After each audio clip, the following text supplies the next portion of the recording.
So we want to do something interesting this morning. We're talking about, well, not only African affairs, but world affairs. We'll start with Europe, then we'll digress down to Africa, and lastly, we'll talk about Egypt. Well, Egypt, we know they're in the second day of elections, and the former general, if it's a former, so to speak, backed by the army, we're being told Assisi, General Assisi is one of the leading contenders as far as we're concerned in Egypt's election following the overthrow of the Muslim Brotherhood-led administration of Morsi. And so we'll see how that pans out in Egypt and what effect it has on the rest of Africa, but a lot more on the rest of the Middle East as well. We'll talk about Malawi, then Ukraine, and the European Union. We know that elections were convened on Sunday for the European Union, and what relations and correlation does it have at all with Ukraine and Russia? Okay, so let's start with the discussions. I have in the studio Aribad Ibrahim. He's an international news analyst, but I have to say international relations expert. I love that very one as well. Okay, how are you? How's your weekend and your holiday? It was great, but it was laden with so many TV and radio interviews. So I didn't have enough sleep, but I'm good. For God and country, you have to be available. Okay. Well, see, you haven't gotten to the point where you start not picking calls and refusing TV interviews. I don't think I will ever get there because I'm very grateful to the Ghanaian media. I'm not shot only by the Ghanaian media, Reuters and MTA, which is in the UK, and a couple of other international channels, you know, shoot me. I think it's a privilege done me as a young man, so therefore I would always be meek and modest and be available for such interviews. Shukran. Thank you so much. Right. You already know some Arabic. Well, I know that you're an Islamic scholar in a certain sense. Yeah. Okay, now let's get to the subject of Malawi. And if you particularly look at how the elections are panning out now, and you get to see that, well, it's a country that had gone through a certain process over the last couple of months leading to this very election. What would you say the election should be as far as the outcome is? Roland, as a preamble, I think this past weekend saw a flurry of elections across the world. Egypt went to the polls, just as you indicated. Ukraine did. The European Parliament did. Malawi did as well. And to put it succinctly, each of these elections will have a telling impact on the contemporary geopolitics of the world. In Egypt, we saw a travesty of democracy. In Ukraine, we saw elections by a fractured society divided between the East and the West. And then in the case of the European Union, we saw a seismic shift and a lot of, impact and influence made by those who are Eurosceptics, like Marine Le Pen of France, and the UK Independence Party also made a good showing as well. So therefore, very, very important. But in the case of Malawi, it was only an exhibition of Africa's, frail and weak institutions, because Joyce Banda, as president, she became a president by accident because the S12 president had died. The current contender, Peter Mutharika, is a brother to the S12 president. So naturally, she was a heir apparent and she became president. And they went to the polls on Tuesday. And surprisingly, this woman, even though she doesn't have the constitutional mandate or locus, unilaterally declared the elections null and void.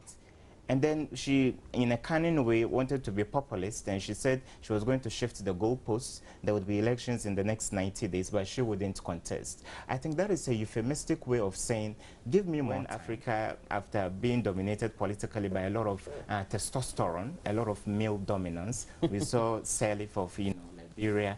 We thought Joyce Banda was also going to continue in that tradition. But unfortunately, she has disappointed many because of her dictatorial tendencies.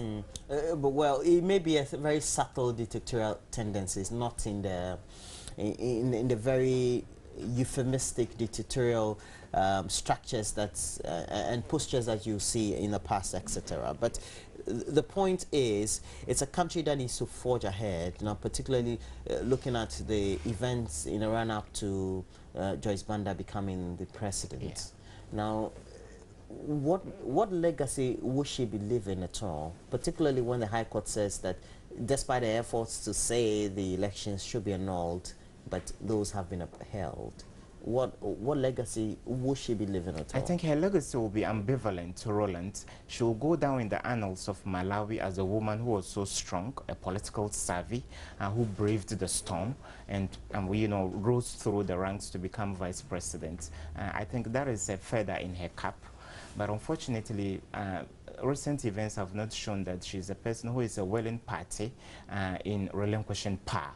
So I think in the long term, perhaps they will look back at her as someone who wanted to have a firm grip on power, even though it wasn't legitimate. Malawi is a democratic country, and I'm impressed that Malawi has embraced some of the important, you know, leadership, you know, enhancing programs on the continent, like the Mo Ibrahim leadership scheme, which is meant to wean African politicians from dictatorship and authoritarianism. Therefore, I think she has to exude that quality before she will be remembered in a positive light in the future of Malawi. If not, if she makes things spiral out of control and there is political turbulence, just as we saw in the aftermath of the elections in Kenya or in the case of Shangarai and Mugabe, then certainly she wouldn't be remembered in any positive way in future. But let's talk about the current leader as far as what the opinion polls are, or the exit polls are, as far as this very election is concerned. Mutharika, if you take a look at him, and particularly what his Democratic Progressive Party will bring to the Malawi people, the Malawi situation. Yes, yes. Do you think that is a future that the Malawian people or the Malawian people need to carve for themselves? I think politics is dynastic in so many ways. Most of the time, Roland, when you become president... Well, that's true, in a certain way. Yes, when you become president, there is a high propensity someone from your, you know, pedigree, someone from will aspire to be either a brother or a nephew, a son. A son. In Ghana, we have examples of that as well. Because your father was ever president, you want to be president. Because your brother was ever president, you want to be president. And therefore, I think the suburban, you know, population in Malawi supports the Mutharika family. His brother, the brother of Peter, died prematurely in 2012. So there is a lot of sympathy and empathy from the general population. That is why I think he has already taken an edge over his, you know, contentious contender in the elections, the current president. And 12 people were arraigned to fight for president, and he's looking good. So therefore, let's wait and see. After the recount and there is a proper audit of the ballots that were cast, we'll get to know the trajectory of the political future of Malawi. For international relations experts and people, were there fears that perhaps there could be some truncation or incursions by the army, even though subsequently they've come out to issue statement they wouldn't interfere in the electoral and democratic process of the Malawian people? Okay, you know, that's rhetoric. The military is a secretive kind of, and especially if you take what's happening in Asia. Thailand, for example. And so therefore, we can't take them for their word until they remain true and committed to every letter and the utter, or the letter and spirit of their utterances. And therefore, we wait to see. I think the military is also a good tool in putting things right in times of anarchy. And therefore, if civilian leaders have not shown commitment to getting the country to continue to be a tight-knit society, watertight society, that is meant for the progressive development of the people, then certainly it is inevitable that the military will step in. But I don't think we've gotten to that juncture yet. So let's give the process the time to operate, and I'm very sure level heads will prevail as the weeks go by. Now, for Malawi, with the whole system he has employed for his election, very much electronic a system as it is, but also fought with the difficulties as other countries on the continent encountered following the first-time deployment of such system. We should say that they have made positive strides as far as their democratic credentials and ambitions are. Yes, certainly, Roland. Malawi is one of the most peaceful countries in Southern Africa. It hasn't been war-ravaged. And therefore, I think it has a good track record.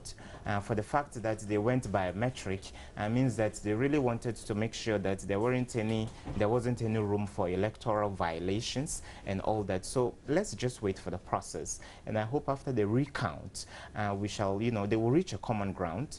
If there's going to be a unity government for a while, for the 90 days she has mooted or broached, that we look at that. If there's going to be an outright overhaul of the upper echelons of the administration of the country, and so be it. But doing so on a peaceful, in a peaceful way, will be in a much better way than having flare-ups in the country.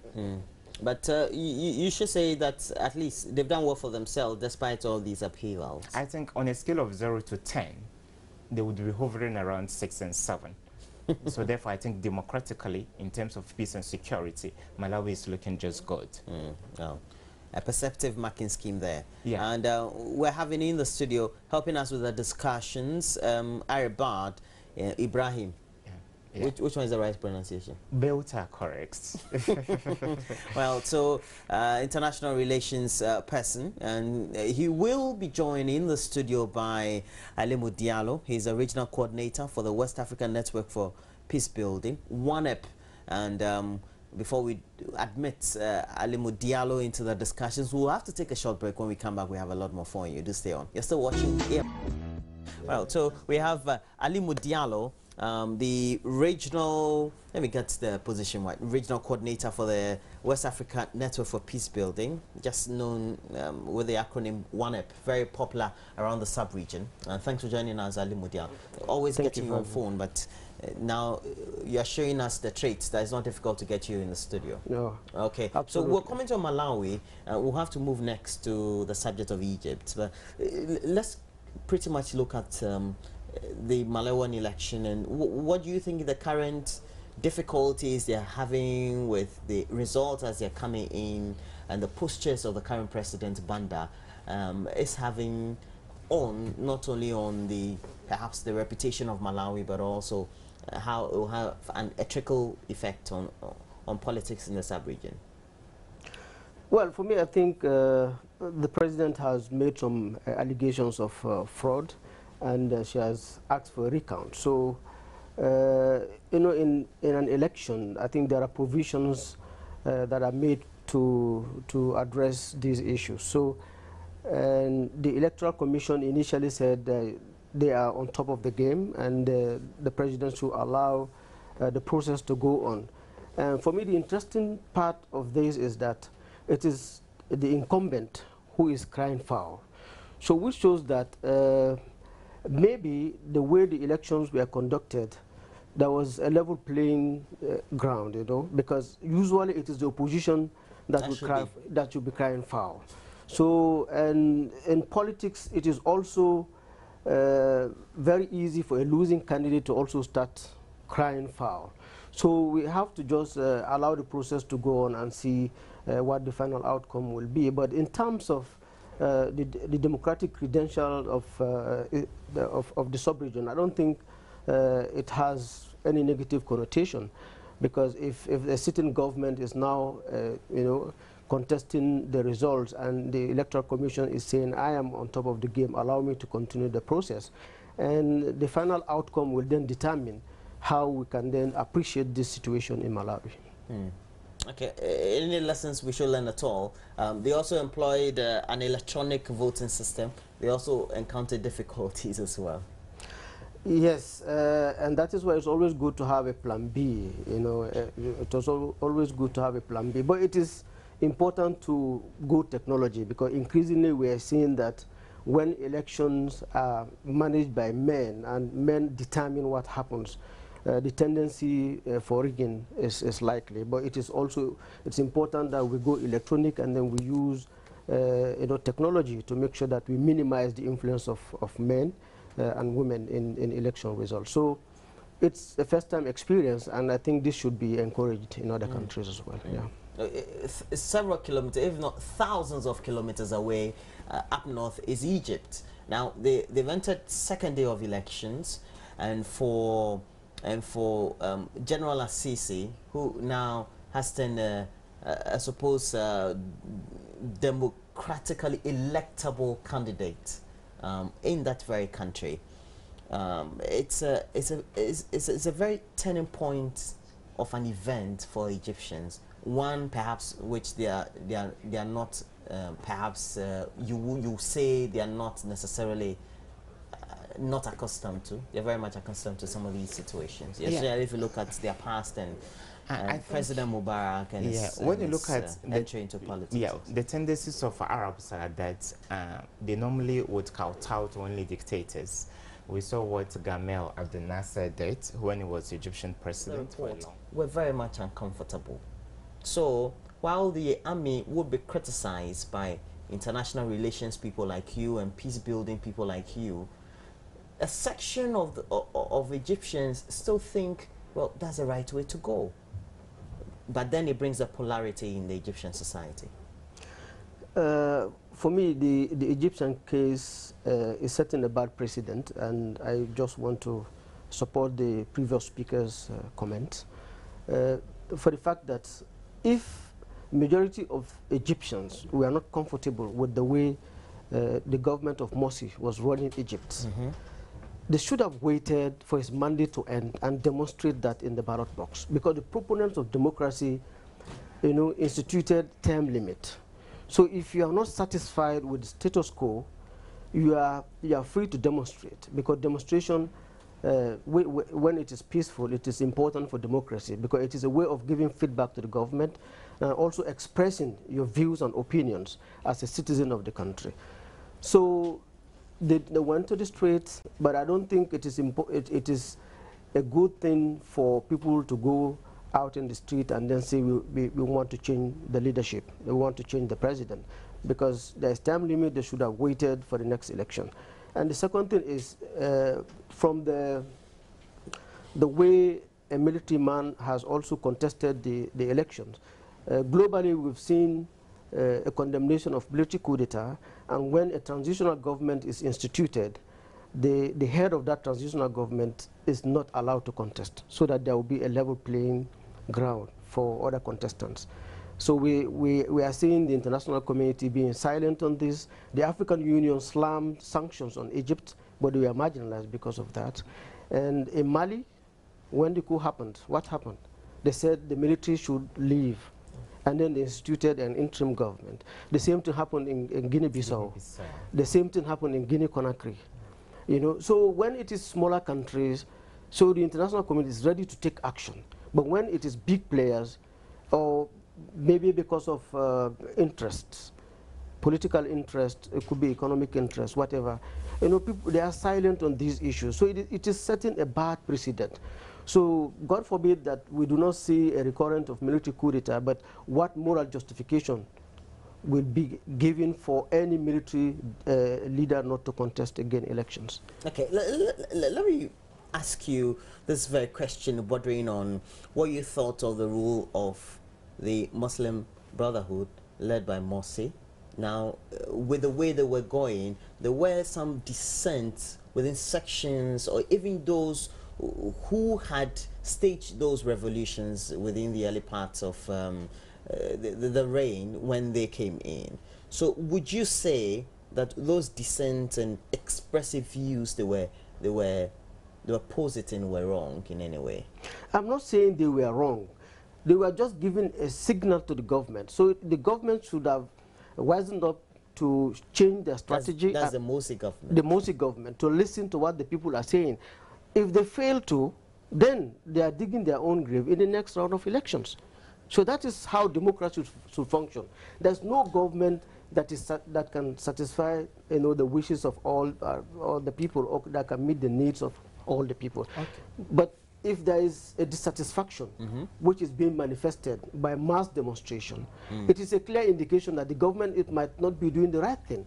So it is up to the government to review its strategies and listen to what the people are saying. And you feel that they were not given the chance to? The government? That's the Morsi government. We're not given the chance to. Yeah, I feel so, because the ultimatum that was given to him was the most ridiculous I've ever heard. They said they gave him 24 hours to fix the Egyptian problem, or the military is going to take over. I think to fairly assess what Morsi did, I think the Muslim Brotherhood made myriad mistakes because the revolution in February 2011 did not ride on the back of Islamism. It rode on the back of secularism. Yeah. The hundreds of thousands who thronged Tahrir Square Were from all. there were liberals and all that, and Egypt has a 10% Coptic Christian population and all that.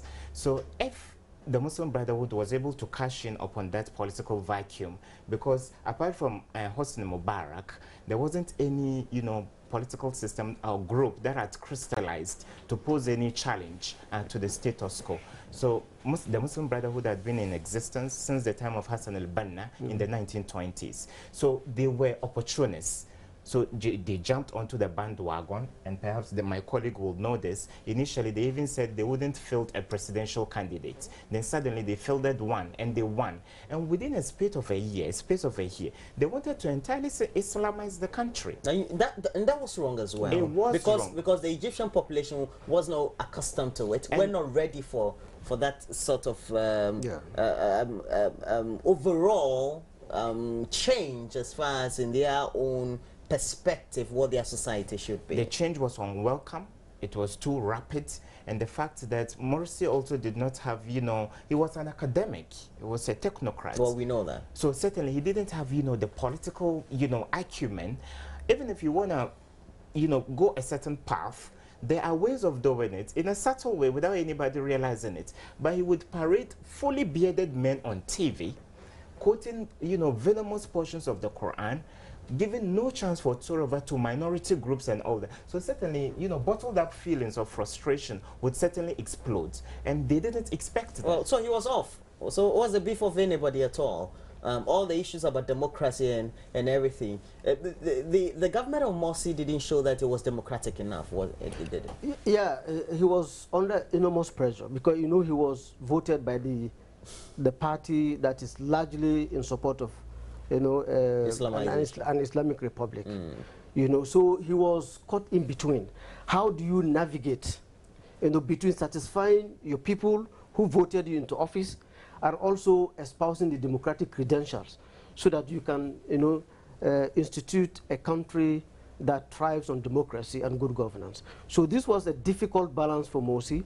So in public utterances, he has to speak to his audiences that voted him and also appeal to the international community as a reformist who is ready to embark on the road to consolidate democracy in Egypt. Okay. So it was a difficult navigation for him. When Morsi became president, the Rafah crossing would be open. So my own good people, the Palestinians would have the chance to, ferry shuttle, the important basic things they need like medicine. In Palestine today, you buy a fridge in Egypt and you have to take it through a tunnel that runs for hundreds of meters. So illegal tunnel. Illegal tunnels. Yeah. But I thought he would ease the pressure and the Rafah crossing would be open. But he was in concert with the Israeli army to clamp down upon dissidents, even in the Sinai Peninsula. So on that score, he showed that he was ready to go along with the international community. He was committed to the security and the politics of the region and all that. But for the fact that he exuded incompetence as president, showed that they really had to, find a way of getting him out of the political scene.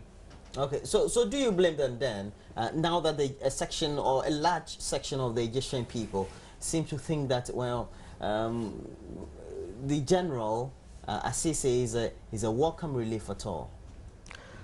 Well, I don't know whether it is a welcome relief because if you look at the point is in the midst of nothing when they have something they take it better. Yeah, but now it is a return to the old days, the days of repression. And we are even seeing the police force being activated, who were usually, trained to brutalize and abuse people. And when Morsi came, the police department nearly crumbled. So now they are reviving this. I don't know whether it is for effective policing, using international standard, or for repression. And we have all seen the human rights abuses, the crackdown on dissent, on political dissent. So, it is yet to be seen. And even the election that is ongoing, the turnout is very low. you know, and once you have banned one of the strongest political party, and they'll be forced to go underground. So we don't know where this is headed, but hopefully we pray that Egyptians will understand that there's need for them to come together to work for peace. Then experience has shown that when you politically strangulate people and they go underground, when they come back, they bounce back as insurgents. Yeah. And you know, a lot of chatter, a lot of, you know, reps are bubbling under the surface that an insurgency is in the offing.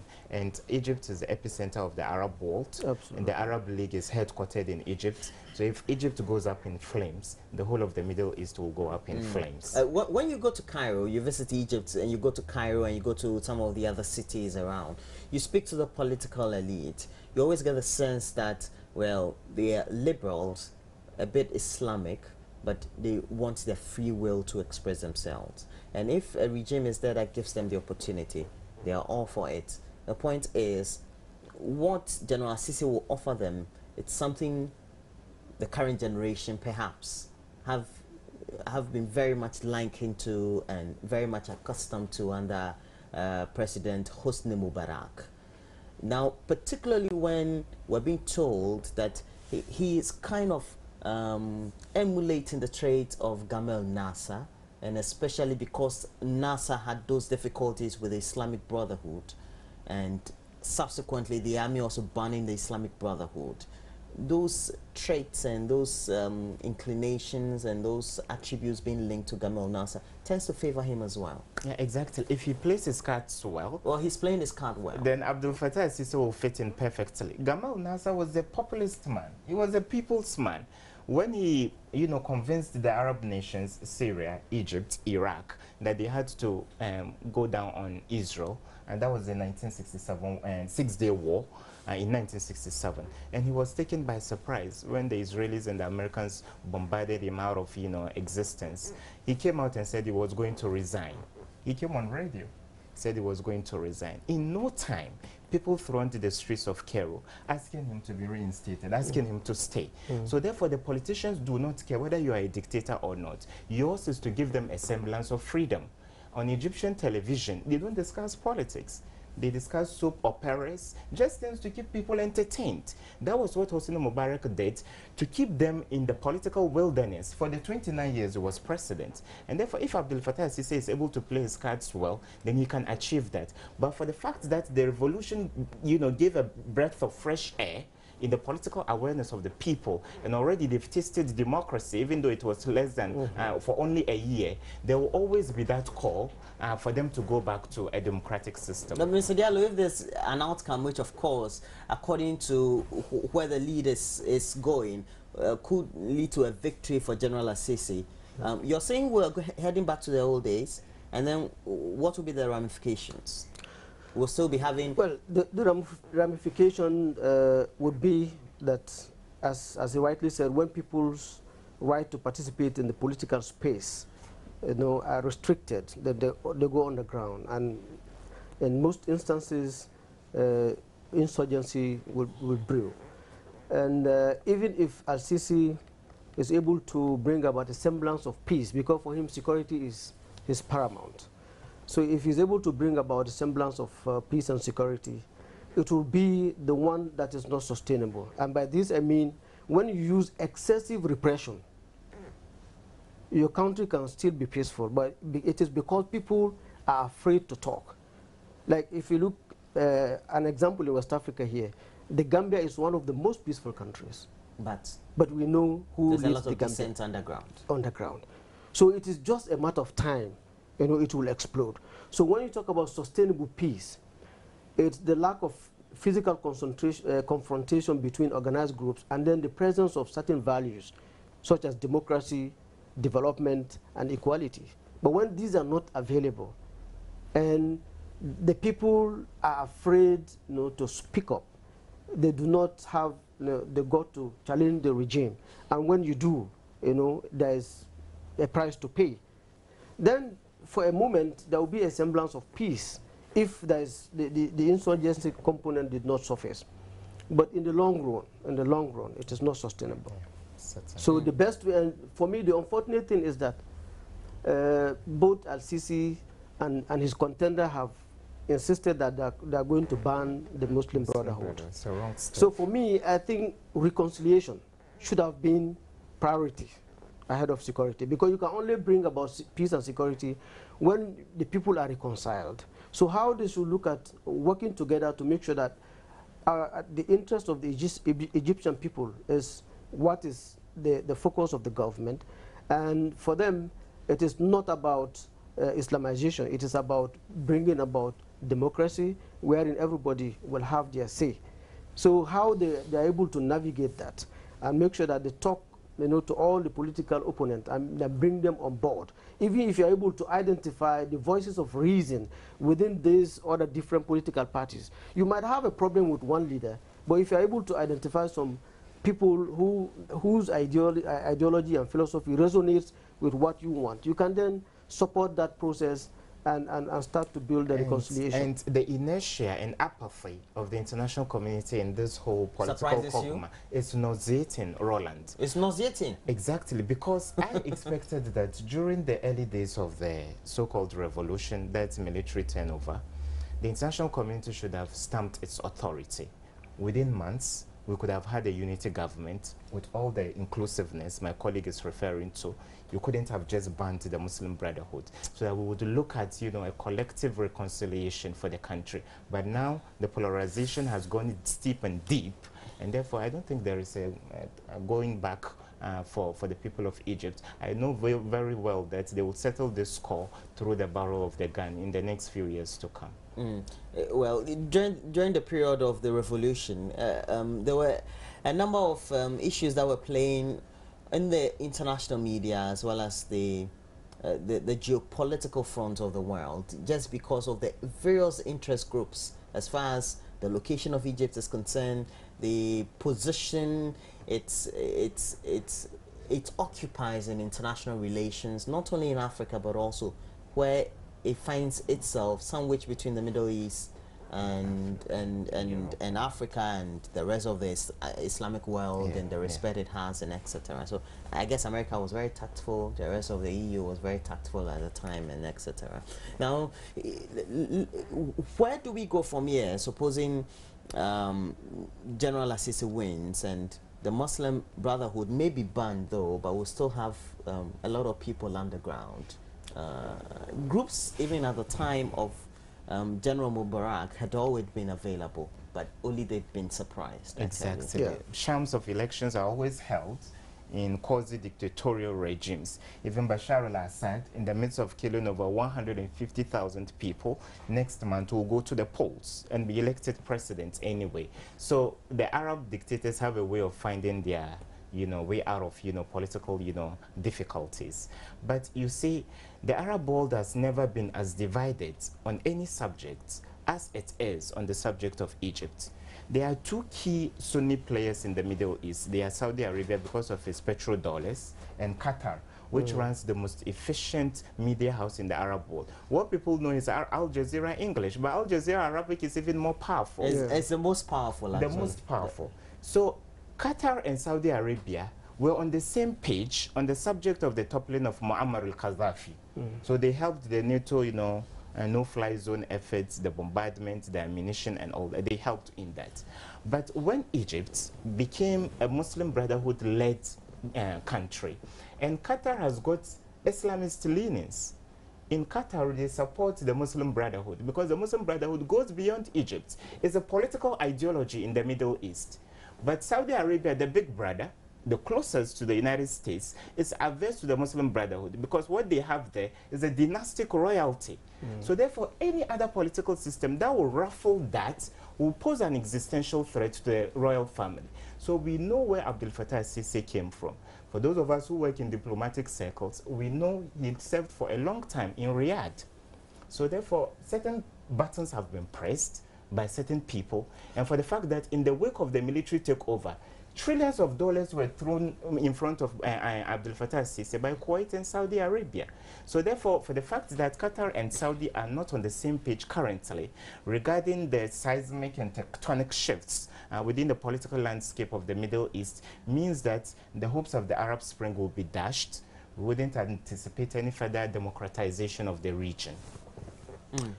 I think I perfectly agree with you because Egypt is such an important country given its geopolitical position, and then given the fact that the big players are also divided, on the issues in Egypt. So I think, yeah, with what we are seeing now, democratization in the Middle East is under threat. I don't think the big players are in for that, and as he said, most Arab countries are ruling dynasties, and democracy, which brings in about change of power, is a threat to their regimes, and especially when it is led by extremist views who are willing to do anything to make sure that what they want is what they achieve. So I think we are seeing a democratic regression in the Middle East with what is happening in Egypt, and then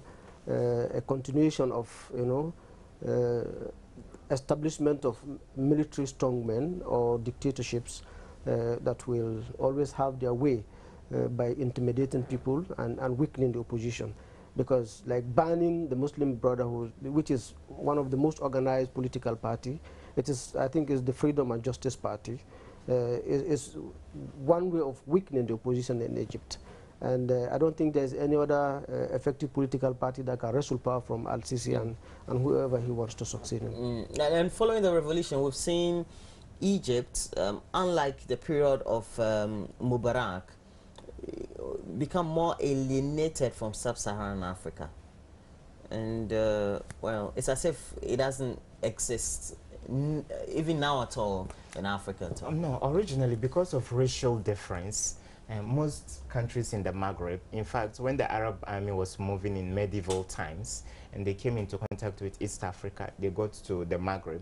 Maghreb in Arabic means west. So they called the whole of the North Africa the Maghreb. So for them, I think they are more politically tied to the umbilical cord of the Middle East than they are to regional groupings on the continent on a sub-regional level, whether SADC, ICAS, ECOWAS, or all of that, or even the AU itself. So the Arabs are more Middle Eastern in their outlook and demeanor than they are Pan-African. So therefore, I think it is not strange that Egypt seems to be, more isolated. There seems to be a lot more disconnect. The only Arab who had, Pan-African tendencies was Muammar al-Qaddafi, largely because of the makeup of his own people, Tuaregs, some of them blacks, and all that. So he was interested, but these people aren't so interested in Pan-Africanism or what happens to the black race. That is why you don't hear them. They don't loom large when it comes to robust moves being made by the AU. They are more about Rabitat al-Alam al-Islamiyya, Rabitat al-Arabiyya, the Arab League, as well as other Muslim organizations in the Middle East. That is where their allegiance lies. Following the revolution, Mr. Diallo, could they have learned from any other countries in the region, within the Northern African region we're talking about, whether it's Tunisia or Algeria? Because it seems Algeria or Tunisia seems to be doing well now, so to speak. Or one of them.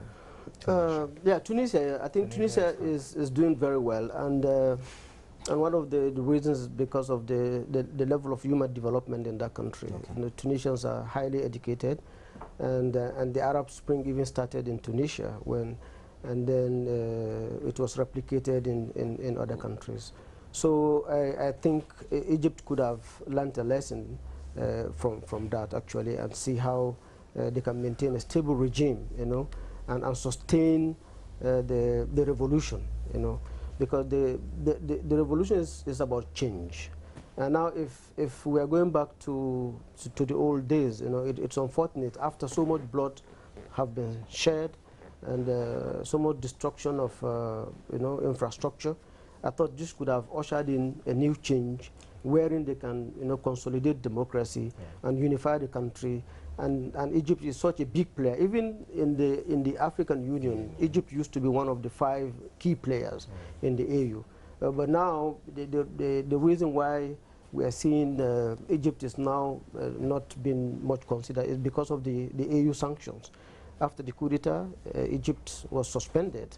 So it is left to be seen that after Al-Sisi is elected, whether Egypt will also be admitted again into the African Union, and how they will also be willing to play in the politics of the African Union, because clearly the Egyptian authorities today are against the stand of the AU, and in all international platforms they've been criticizing the decision of the African Union to suspend Egypt.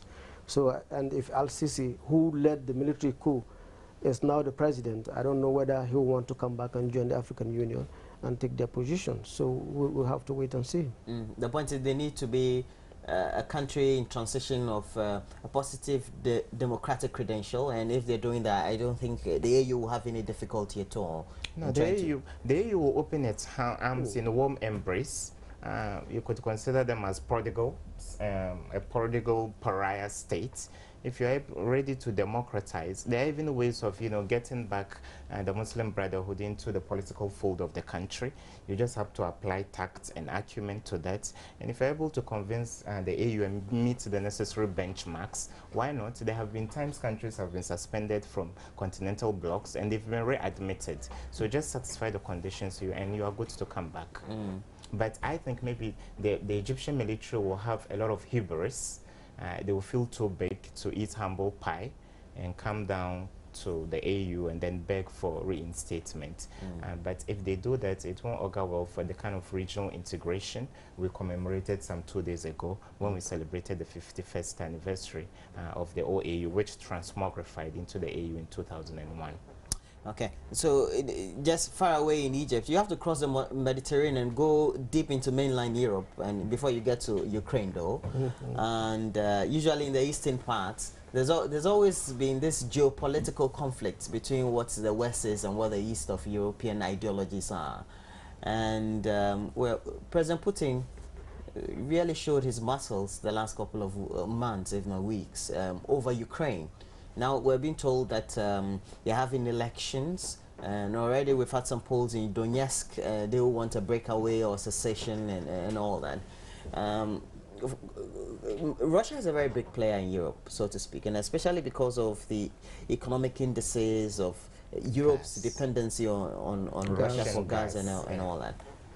What's happening in Ukraine, it just shows that Russia is still a very big player after all. Yeah, of course, Russia is a very big player, as it's still a superpower. It has a lot of weight in Europe, and given its natural wealth, especially the gas, which Europe, most of Eastern Europe depends on. So Russia is a very big player, but we are seeing